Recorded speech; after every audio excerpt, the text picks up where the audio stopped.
5절에서 7절입니다. 아가서 8장 5절에서 7절 우리 한 절씩 교독하고 마지막 절은 같이 읽겠습니다. 그의 사랑하는 자를 의지하고 거친 들에서 올라오는 여자가 누구인가? 너로 말미암아 내 어머니가 고생한 곳, 너를 낳은 자가 애쓴 그곳, 사과나무 아래서 내가 너를 깨웠노라.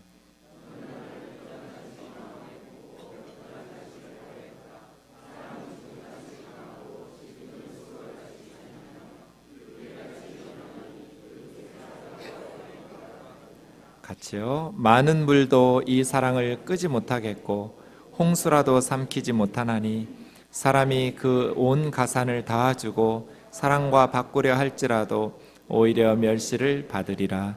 아멘. 오늘은 아가서 말씀을 묵상하도록 하겠습니다. 아가서는 아름다운 노래라는 뜻입니다.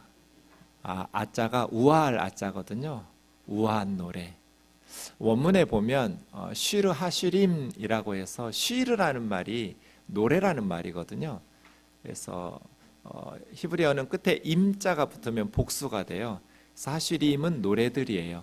그래서 아가서라고 번역한 쉬르 하쉬림은 노래들 중에 노래, 그런 뜻이에요. 그러니까 최고의 노래를 아가서 쉬르 하쉬림인데요.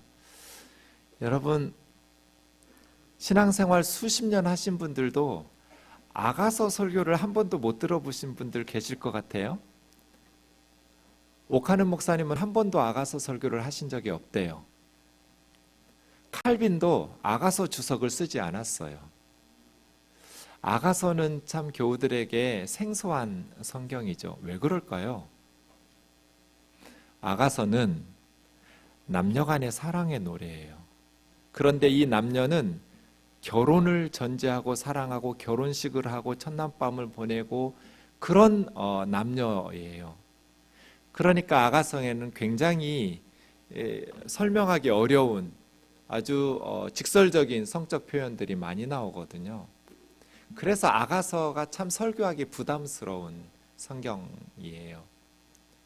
아가서 잘 설교하기 어려운 또 하나의 이유는 아가서 안에는 하나님이라는 단어가 한 번도 안 나와요. 말씀 묵상이랄지 기도랄지 전도랄지 선교랄지 구제랄지 이런 내용도 하나도 없어요. 그냥 남녀 간의 사랑 이야기예요. 그래서 이게 왜 성경 안에 들어있지? 싶기도 해요. 어떤 신앙생활에 유익을 주는 그러한 교훈을 주기가 참 어려워요. 아가서에서.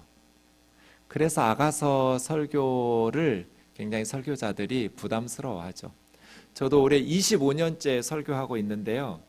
주일에는 아가서 설교를 3번 한 적이 있어요. 오늘 4번째예요. 25년 동안 설교하면서 4번밖에 설교하지 않은 성경, 아가서.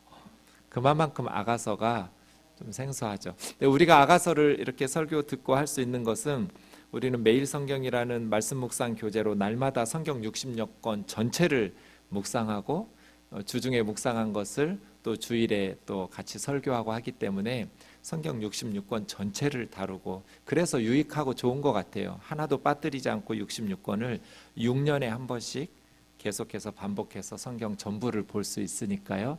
아마 그러지 않았다면 제가 아가서를 더 설교를 안 했을 것 같기도 해요. 어쨌든 아가서 좀 부담스러운 설교자들에게는 그런 본문이에요. 근데 이것을 피해가는 방법은 있어요.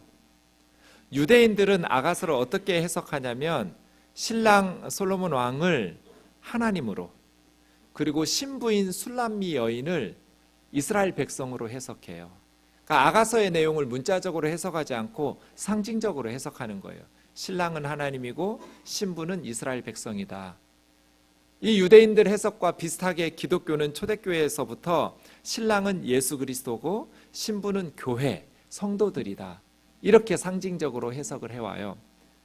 그런데 그렇게 해석하다 보면 잘 맞는 구절들도 많은데 굉장히 안 맞는 구절들이 많아요. 예컨대 신부의 아름다움을 표현하는 구절들이 많거든요. 비둘기의 눈 같은 신부의 눈을 뭐라고 해석할까요? 교회의 눈이 비둘기 눈 같은가? 석류 반쪽 같은 신부의 뺨을 이거 어떻게 교회로 적용하고 상징적으로 해석할까요? 홍색실 같은 신부의 입술은요, 또 바산의 암소 그러니까 산비탈에 있는 그런 염소떼 같은 그런 머리털을 뭐라고 해석할까 좀 어려워요. 춘향전으로 이렇게 비유하자면, 춘향전은 남녀간의 사랑의 노래잖아요. 그런데 제가 춘향전의 본문을 읽고, 여러분, 이 춘향전은 남녀간의 사랑 노래가 아닙니다. 이것은 주님과 우리 사이의 사랑의 노래입니다. 이몽룡은 예수 그리스도고 성춘향은 우리 교회인 성도들입니다. 변사또는 사탄이나 세상입니다. 우리 성도들은 사탄이나 세상이 아무리 유혹해도 우리 춘향 누님처럼 지조를 지키면서 신랑을 기다리다 보면 신랑 대신 예수님이 언젠가 다시 오셔서 우리를 신부의 영광으로 인도할 겁니다. 저는 아가서보다 춘향전으로 더 기독교의 교리를 잘 설명할 수 있어요. 그런데 이렇게 설명하는 건 잘못된 거예요. 왜냐하면 춘향전 본문이 남녀 간의 사랑 이야기이기 때문이에요. 아가서도 그래요.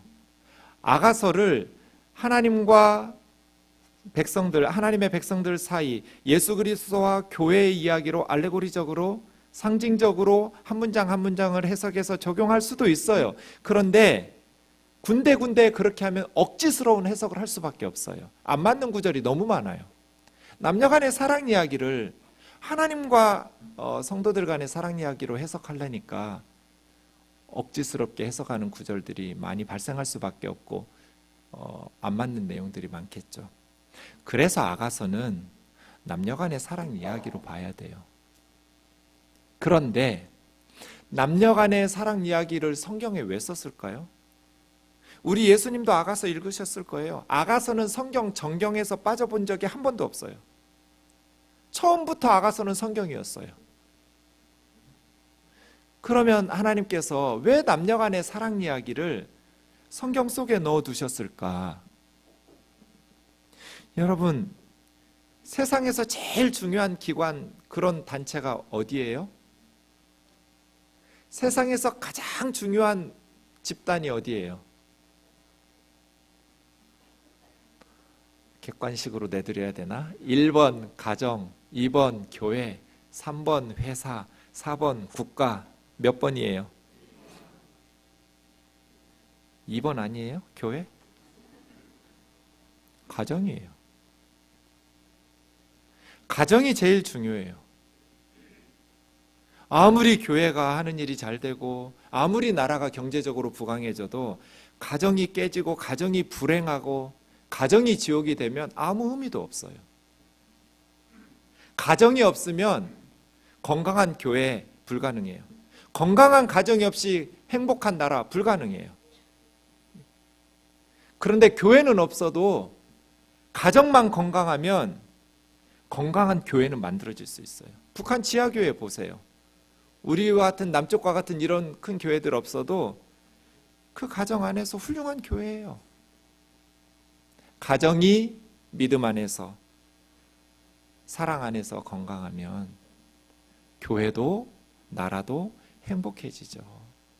세상에서 가장 중요한 곳은 가정이에요. 그런데 가정의 핵심이 뭐예요, 여러분? 부부예요. 부부 사이가 사랑 안에서 건강하면 애들은 삐뚤어지라고 해도 안 삐뚤어져요. 집이 제일 좋아요. 용돈 주죠, 밥 주죠, 옷 사주죠. 집같이 좋은 데가 어디가 있어요? 그런데 왜 애들이 집을 뛰쳐나가요? 집이 불행하니까, 힘드니까. 그래서요, 하나님께서 부부가 어떻게 사랑해야 되는지, 어떻게 사랑을 발전시켜야 되는지 아가서를 통해서 말씀 주시죠. 그런데 아가서는 하나님께서 가르쳐 주시는 사랑의 노래예요. 그러다 보니 하나님께서 사랑에 대해서 생각하시는 교훈과 방식이 아가서 속에 들어있겠죠. 그래서 아가서는 남녀간의 사랑인데 우리가 하나님과 우리 사이의 사랑에 대해서 도움을 많이 받아요. 남녀간의 사랑에 대해서 하나님께서 주신 교훈을 통해서 하나님의 사랑이 이러하구나를 배워서 1차적으로는 남녀간의 사랑으로 해석해야 되고요. 그리고 나서 하나님과 우리 사이의 사랑에 많은 유익과 도움을 주는 성경이 아가서이기도 하죠. 열왕기상에 보면 솔로몬이 잠언 3,000개를 지었고요. 시를 1,005개를 지었대요. 그 중에 아가서, 노래 중에 노래 최고의 노래, 1장 1절에는 솔로몬의 아가라 이렇게 되어 있는데 솔로몬의 노래 중에 노래, 최고의 노래, 바로 아가서. 이 세상에 가장 아름다운 노래, 우아하고 가장 최고의 노래는 사랑의 노래죠. 사랑의 노래. 그래서 저는 결혼을 앞둔 신랑 신부 될 사람들에게 아가서를 가르치면 좋겠다, 그런 생각이 들었어요. 하나님께서 생각하시는 결혼, 하나님께서 생각하시는 가정, 하나님께서 생각하시는 사랑이 무엇인지 하나님의 말씀인 아가서를 통해서 결혼을 준비하고, 또 이미 결혼하신 분들은 자신의 가정생활을 돌아보시고, 그리고 혼자 사시는 여러 가지 이유로 사별을 하셨다거나 아니면 여러 가지 이유로 솔로로 살고 계신 분들이 계시다면 아가서를 묵상하면서 내가 어떻게 이 세상에서 가정 안에서 그리고 교회 안에서 또 세상 속에서 사랑하면서 살아갈 수 있을지를 지혜를 얻을 수 있기를 원하고, 무엇보다도 우리 주님과 우리 사이의 사랑의 그런 지혜를 발견할 수 있기를 원합니다. 아가서 8장으로 이루어진 성경인데요. 설교 시간이 짧기 때문에 다 말할 수는 없고요. 새벽 설교들을 들으시면 1장부터 8장까지 다 설교가 되니까 참고해 주시고, 오늘 이 시간에는 아가서의 몇 가지 주제들을 좀 생각해 보려고 합니다. 우선 3장 1절을 같이 읽겠습니다. 시작. 내가 밤에 침상에서 마음으로 사랑하는 자를 찾았노라. 찾아도 찾아내지 못하였노라. 아가서에는 신부의 솔로, 독창, 신랑의 독창, 그리고 중창이 나오는데, 중창은 예루살렘 여인들, 신부의 친구들의 노래가 나옵니다. 이게 번갈아 가면서 나와요. 여기서는 신부의 솔로겠죠? 술람미 여인이 독창하는 거예요. 내가 밤에 침상에서 마음으로 사랑하는 자를 찾았노라. 찾았는데 쉽게 찾지 못했어요. 이것이 첫 번째 주제예요. 사랑은 무엇으로? 마음으로. 돈으로 하거나 입으로 하는 게 아니에요. 원문은 영혼으로. 영혼으로 사랑하는 자를 찾으라는 거예요. 결혼은 조건 보고 하는 게 아니에요. 마음으로 사랑하는 자를 찾는 거죠. 영혼으로 사랑할 수 있는 사람. 조건도 중요하죠. 그런데 더 중요한 게 뭐예요? 저에게 여동생 하나 있어요. 여동생이 결혼을 앞두고 난관에 부딪혔어요. 어머니가 반대. 우리 집은 어머니가 반대하면 다 반대거든요. 어머니가 왕이에요. 아버지는 어머니 뜻대로. 오빠 나 좀 도와줘. 왜? 결혼하고 싶은 형제를 교회에서 만났는데 엄마가 반대해. 그럼 내가 2가지 질문을 할 테니 정직하게 대답하렴. 첫째, 그 형제가 너보다 예수님을 더 사랑하냐? 그렇대요.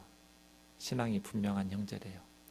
그럼 둘째, 네가 그 형제 아니면 평생 시집 안 가고 혼자 살 만큼 그 형제를 사랑하냐? 그렇대요. 이 남자 아니면 자기 혼자 살고 싶을 만큼 이 남자를 사랑한대요. 제가 어머니를 설득했죠. 엄마, 이 형제 아니면 안 된대잖아. 예수님 잘 믿고 얘가 그렇게 서로 사랑하는데 왜 반대하냐고. 나는 딸이 넷인데 막내딸만은 부잣집으로 시집을 보낼 거야.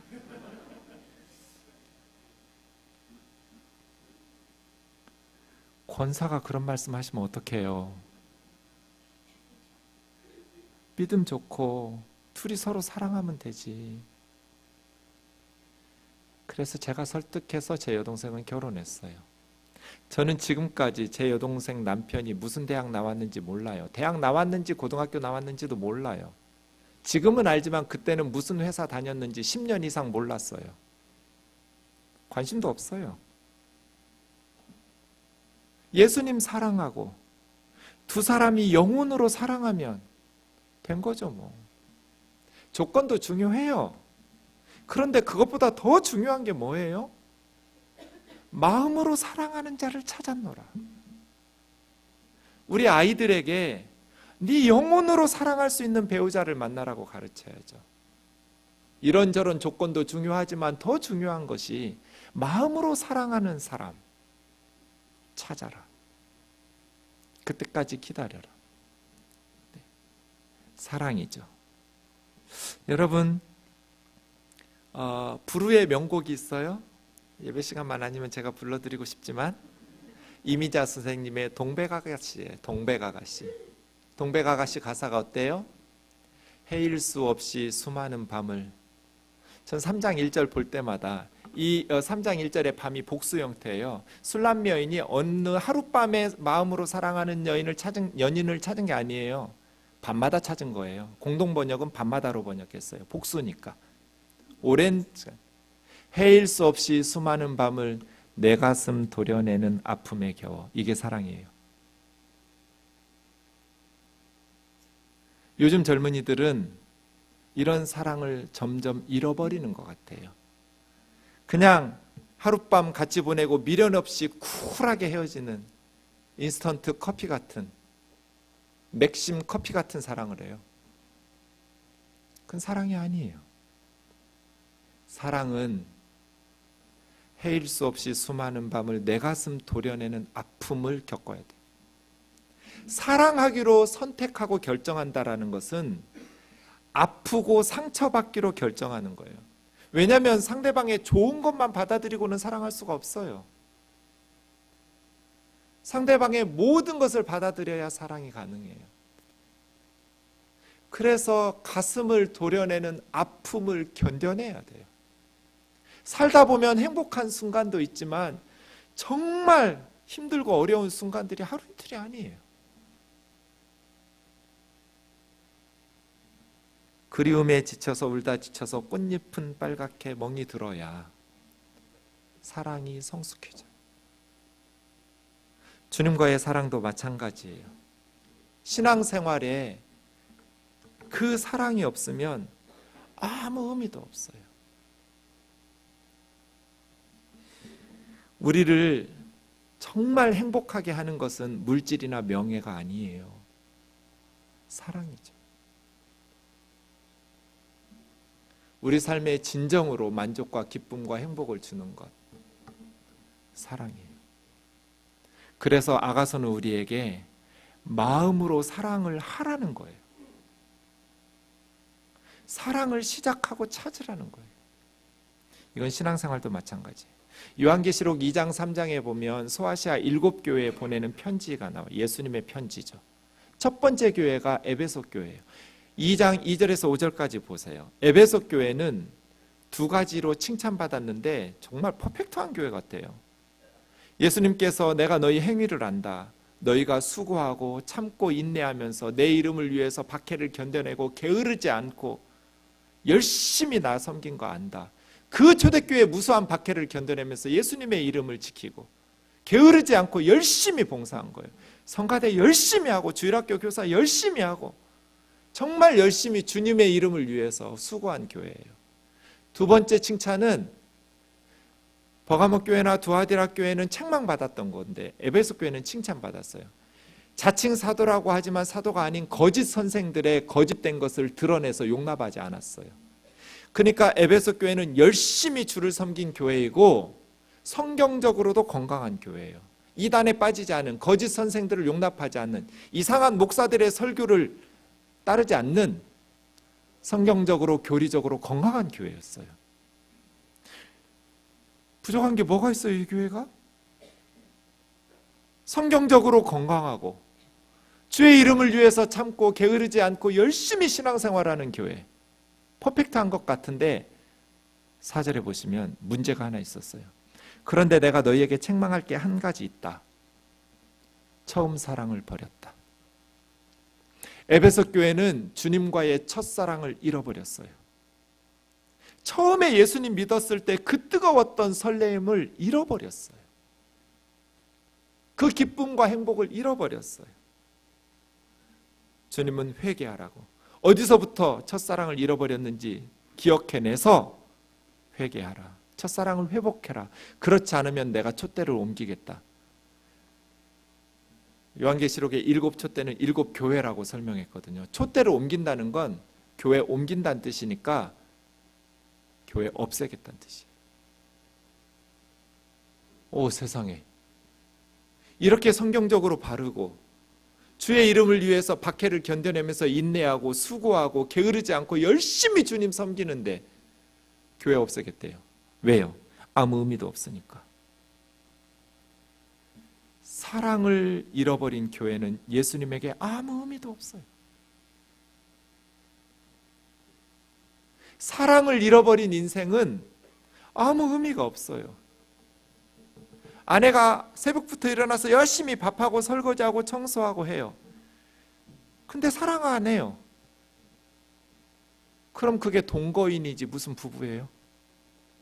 가정부 뒀어요?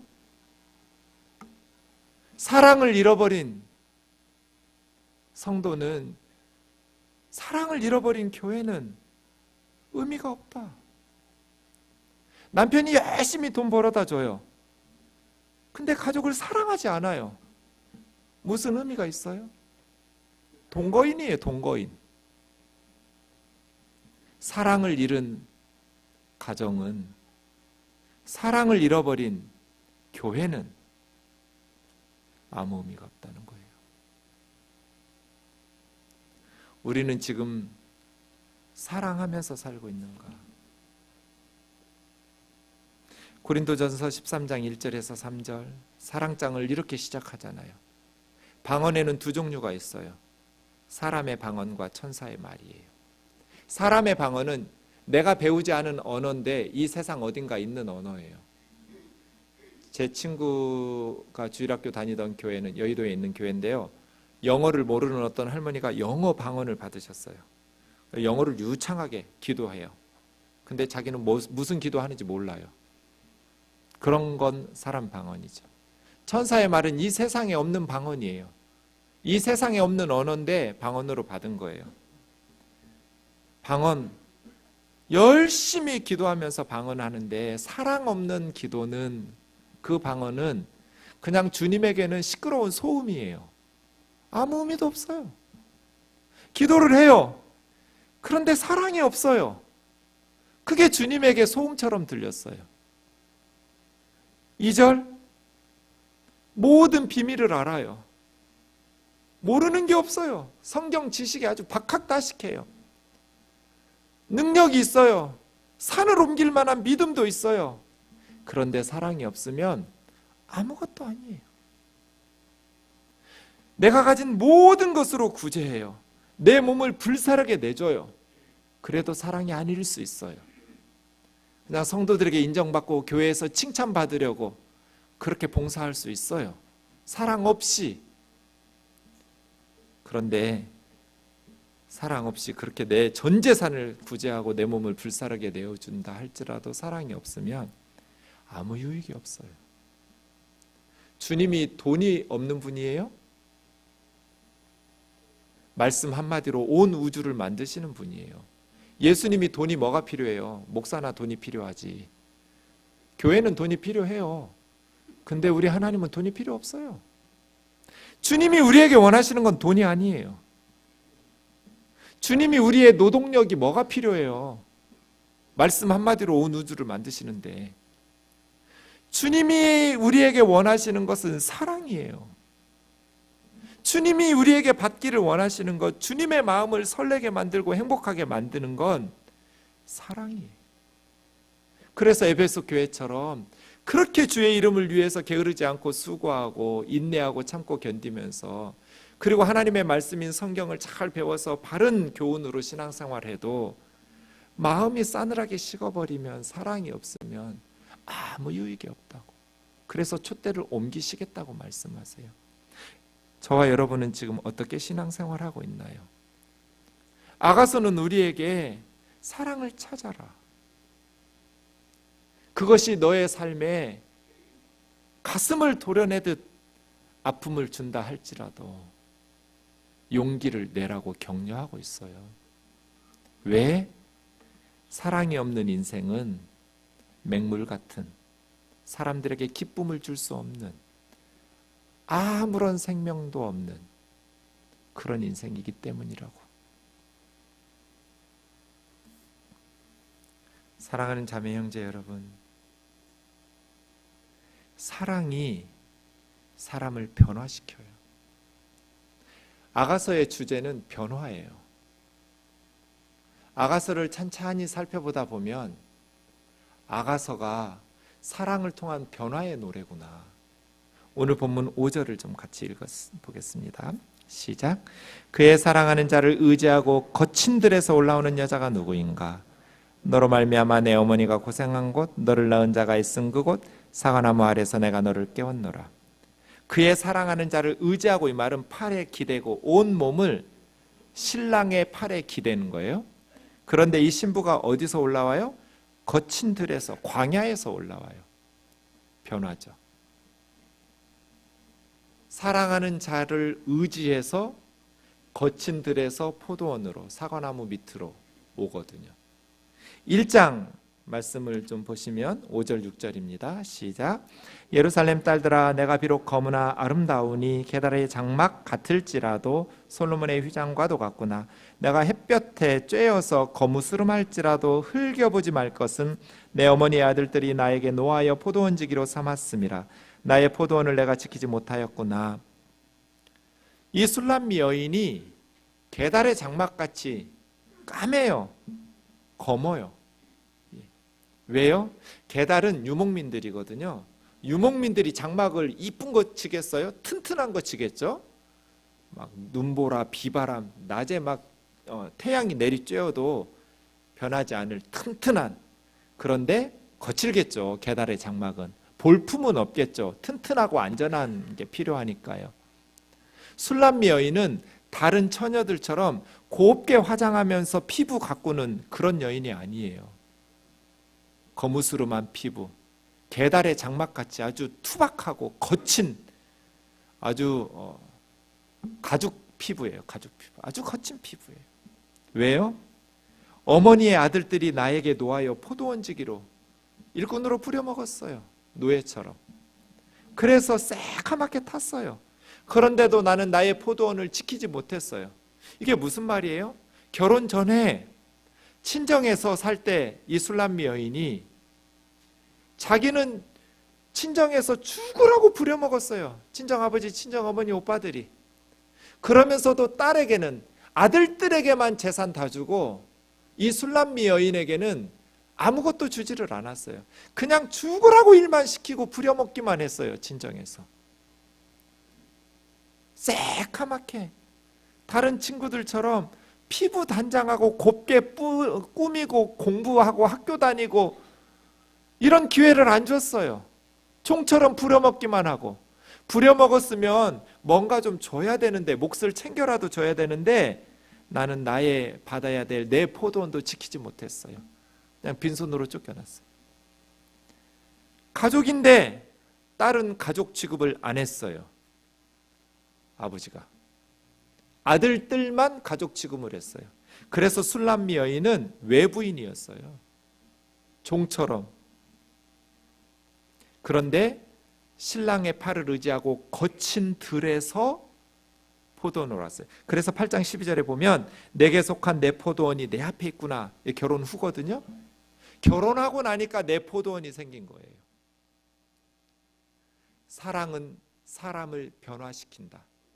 거친 들에서 남편의 사랑을 통해서 계달의 장막 같았던 술람 여인이 솔로몬의 휘장보다도 더 아름답게 사랑받으면서 변화되기 시작하는데 내 포도원을 소유하기 시작했어요. 사랑하는 자매 형제 여러분, 사랑은 사람을 변화시켜요. 그래서 우리에게 필요한 건 사랑이에요. 아마 북한군이 중2들 때문에 못 내려온대잖아요, 남쪽으로. 왜 그쯤 되면 애들이 이상해지는지 모르겠어요. 저희 아들도 그랬어요. 중2가 되니까 정말 이상해지더라고요. 제가 2가지를 금지시켰거든요. 첫째, 거짓말하지 말 것. 둘째, 엄마에게 함부로 하지 말 것. 그 외에는 다 괜찮아. 자꾸 거짓말하고 엄마한테 함부로 하고. 그런데 어느 날 아이가 학교에서 가방 들고 집에 오는데 저하고 나하고 관계가 안 좋았던 그 상황에 제가 그냥 가방을 받아주면서 아들을 한번 껴안아줬어요. 그랬더니 껴안고 나서 후회했어요. 저도 어색하고 지도 어색하고 아빠하고 아들하고 처음 껴안는데 너무 어색하더라고요. 근데 좋았어요. 그래서 그 다음부터는 아이를 볼 때마다 껴안아줬어요. 그랬더니 아이가 변하더라고요. 그렇게 혼내고 회초리를 들 때는 안 변했어요. 타이르고 욕할 때 안 변했어요. 그런데 아이를 껴안아주기 시작하니까 아이가 변하더라고요. 혹시 지금 아이들 때문에 힘든 부모님들 계신다면 저처럼 미친 척하고 한번 껴안아 줘 보세요. 변할 거예요. 사랑은 사람을 변화시켜요. 옳은 말이 항상 사람을 변화시키지는 않아요. 부모의 옳은 말이 아이를 항상 변화시켜 주진 않아요. 잔소리로 듣기도 해요. 하지만 사랑은 항상 이겨요. 그래서 사랑은 사람을 변화시켜요. 남편을 변화시키고 싶으면 사랑하면 돼요. 아내를 변화시키고 싶으면 사랑하면 돼요. 사랑은 사람을 변화시켜요. 이것이 아가서의 주제예요. WBC라는 유명한 주상을 썼던 두안 가렛이라는 사람은 아가서의 주제는 변화다. 그리고 이 변화는 기독교의 핵심이다. 예수 그리스도가 오신 것은 외부인이었던, 친정에서는 외부인이었어요. 노예, 종이었어요. 자기 소유도 없었어요. 아무것도 없었지요. 그런데 사랑하는 이 남편, 신랑을 통해서 변했어요. 예수 그리스도를 통해서 우리가 변했어요. 외부인에서 하나님 나라의 내부인으로 변했어요. 아무것도 갖지 못하던 죄와 사망의 종로로 타던 우리가 예수 그리스도 안에서 신랑 되신 그분을 통해서 의와 생명을 얻었어요. 거친 들에서 하나님 나라 백성으로 옮겨졌어요. 내 포도원 하나님 나라가 생겼어요. 미움받는 종처럼 대접받던 우리가 사랑받는 그리스도의 신부로 변했어요. 그것이 기독교예요. 사랑하는 자매 형제 여러분, 그렇게 우리가 사랑으로 가정을, 교회를, 그리고 이 세상을 변화시켜 갈 수 있기를 주의 이름으로 축원합니다. 지식이 이 세상을 변화시키는 게 아니에요. 권력이 이 세상을, 물질이 이 세상을 변화시키는 게 아니에요. 사랑은 변화를 주. 언제나 사랑은 사람을 변화시켜요. 전에 떼인들교회 정운영 목사님이라는 분 계셨어요. 아들만 셋이에요. 저한테 처음 만나가지고 목사님 아들 셋인데요. 둘째는 꼴통이에요. 아빠가 아들을 꼴통이래요. 그래가지고 그러냐고 이상하다고 생각했어요. 근데 만나고 나서 아빠의 말을 이해했어요. 첫날 진짜 꼴통이에요. 갑자기 제가 설교하고 있는데 유아실에서 엄청 애들이 울기 시작했어요. 예배 끝나고 가봤더니 그 둘째가 애들을 다 휘어잡고 자기보다 큰 형들 장난감 다 뺏고 지 거는 가지고 안 놀고요. 꼭 남의 거 뺏어요. 그냥 애들이 울죠. 등치도 엄청 좋아요. 형보다도 더 커요.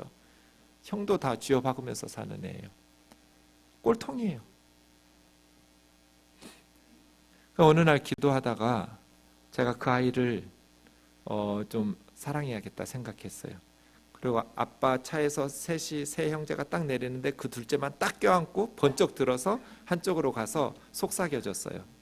우연아, 나는 네가 정말 마음에 들어. 거짓말이었어요.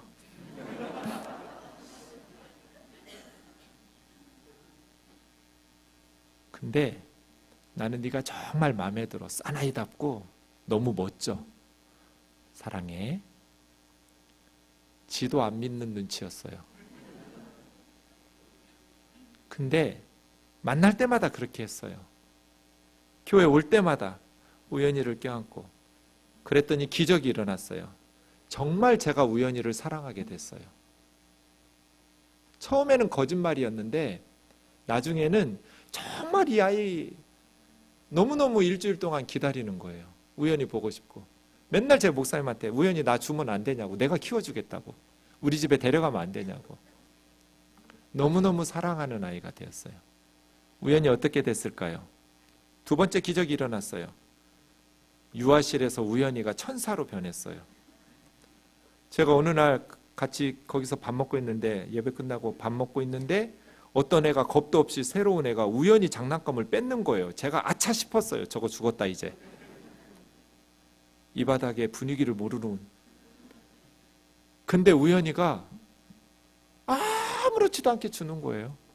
갖고 놀아? 사랑은 사람을 변화시켜요.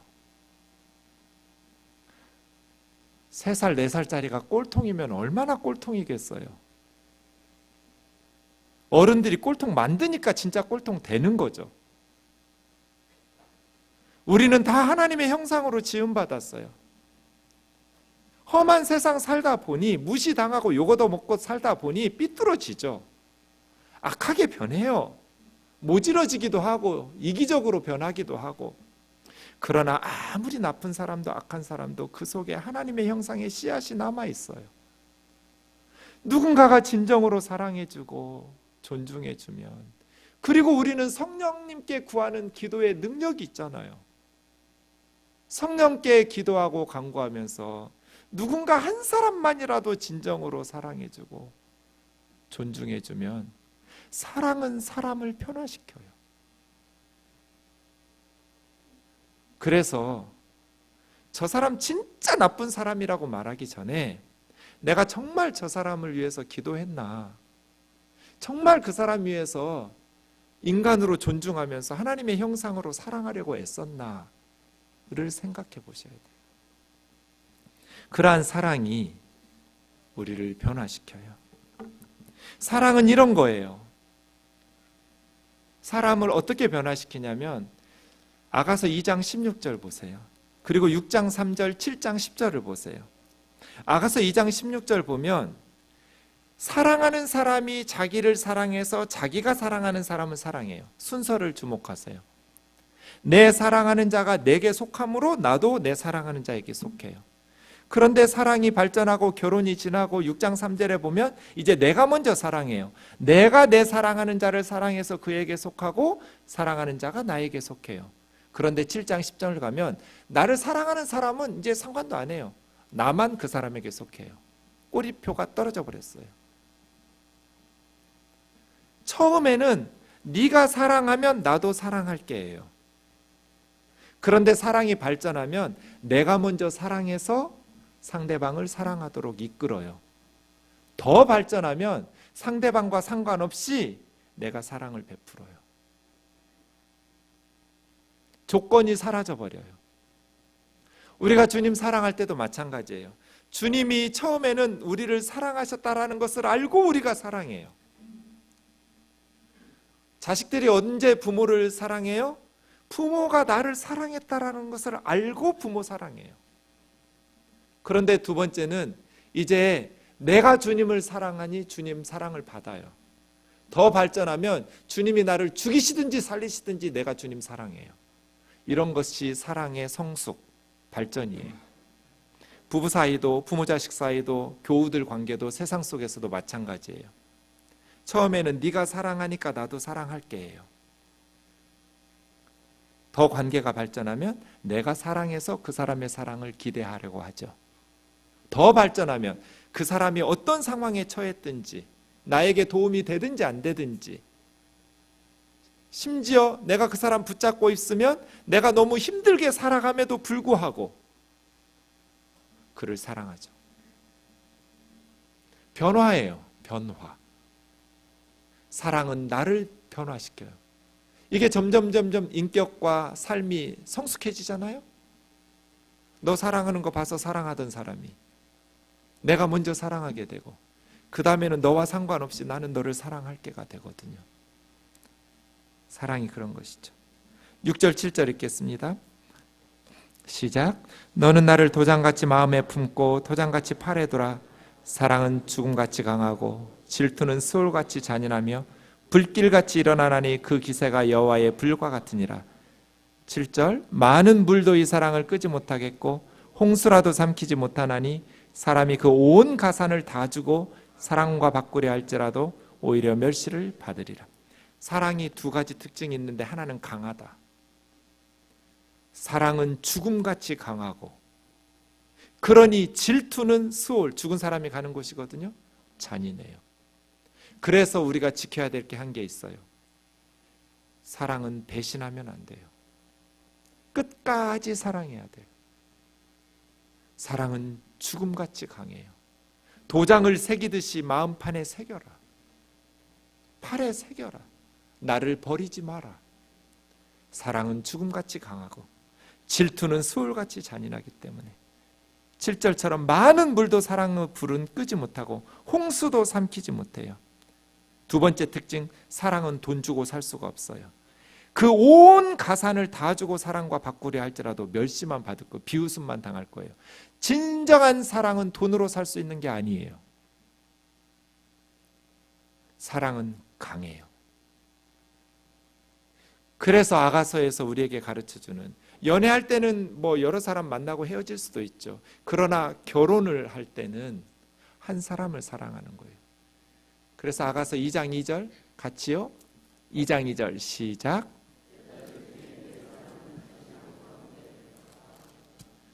예, 옆에 있는 여자들 한번 보세요. 이 여자들은 다 뭐예요? 가시나무예요. 옆에 있는 아내를 한번 보세요. 빨리 봐요, 얼른. 아내는 누구의 뭐예요? 꽃이에요.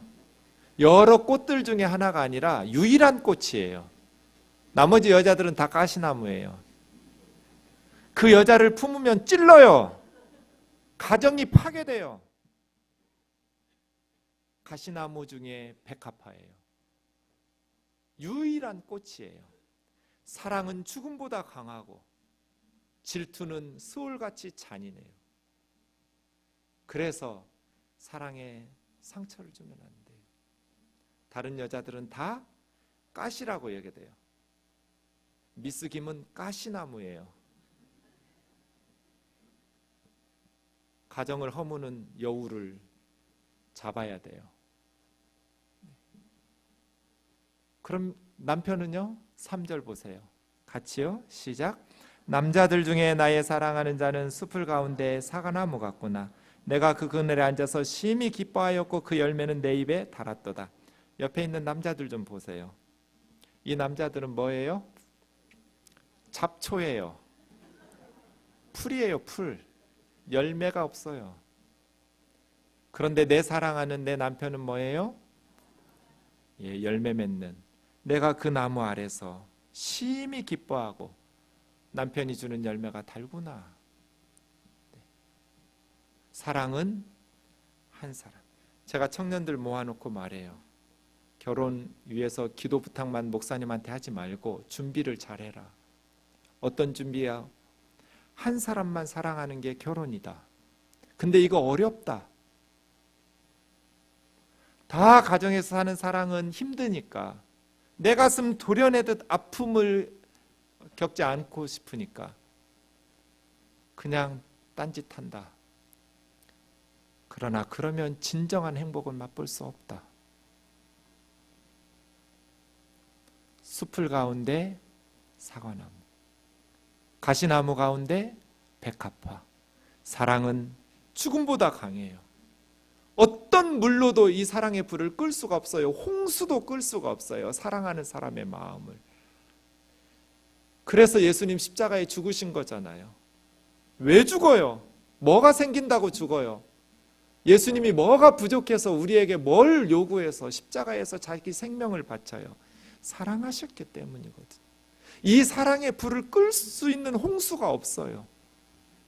그 예수님의 사랑을 받은 우리가 다시 한번 주님 앞에서 회개하고 혼신의 힘을 당해서 우리 주님 사랑하고, 혼신의 힘을 당해서 아내를 사랑하고 남편을 사랑하고 부모를 사랑하고 자녀들을 사랑하고 내 삶이 보다 많은 사랑으로 채워질 수 있도록 주 앞에 기도할 수 있기를 주의 이름으로 축원합니다. 빅터 프랭클이라는 유대인, 히틀러 시대에 수용소 4군데를 전전하면서 살아남은 정신과 의사입니다.